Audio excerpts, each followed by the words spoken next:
Welcome to the Real Estate Espresso Podcast, your morning shot of what's new in the world of real estate investing. I'm your host, Victor Menasce. Today we're talking about shipping again. But first, the Real Estate Espresso Podcast is sponsored by the Cost Segregation guys. If you own investment real estate, you want to be taking advantage of maximum depreciation expense because that's not a real expense. It's a paper expense that you can use to deduct against other real estate income that you might have in your portfolio. But in order to take advantage of the maximum depreciation, you're going to want to conduct a cost segregation study, and this is where the cost segregation guys come in. You definitely want to check them out. Click on the link in the show notes. You'll be connected directly with the cost segregation guys and get a discount because you came directly from the show. Today we're talking about the Panama Canal. Global shipping has been disrupted, but the focus has been primarily on the Persian Gulf, on the Red Sea. We haven't heard very much about Panama.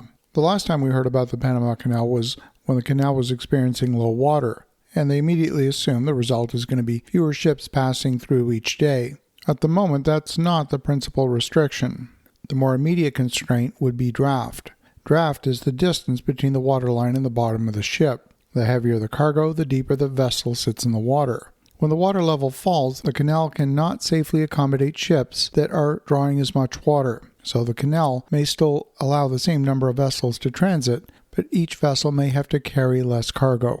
That means while the number of ships can remain unchanged, the actual transportation capacity of the canal declines. So the Panama Canal Authority has announced a series of draft restrictions for vessels using the larger Neo-Panamax locks. The maximum draft, which is usually over 50 feet, has been dropped to 49.5 in early July, and it fell again 49 feet, and they're talking about a further reduction to 48.5 feet by the middle of August. These decisions are based on the current and projected water levels in Gatun Lake, along with the potential development of an El Niño weather pattern over the canal watershed. Now that reduction might sound small. So what's the difference of 6 inches or a foot? How much difference can that really make?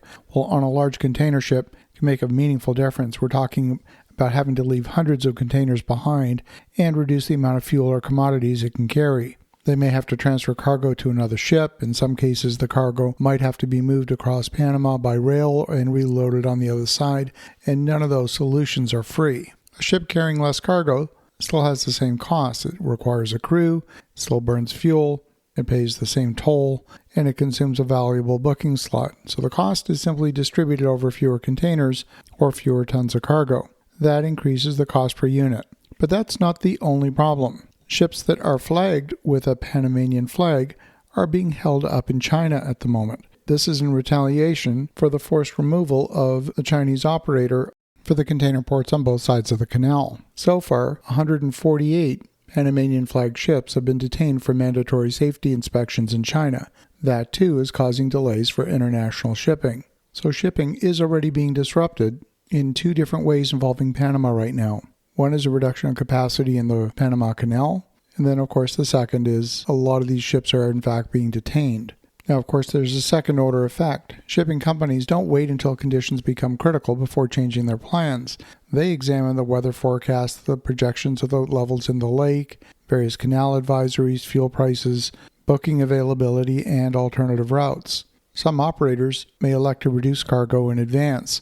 Others might move shipments to West Coast ports and use rail instead. Some might route vessels around South America depending on the origin, depending on the time of year, and each alternative introduces time, cost, and uncertainty. Now for real estate investors, this could translate into yet another supply chain disruption. Longer lead times, rising prices.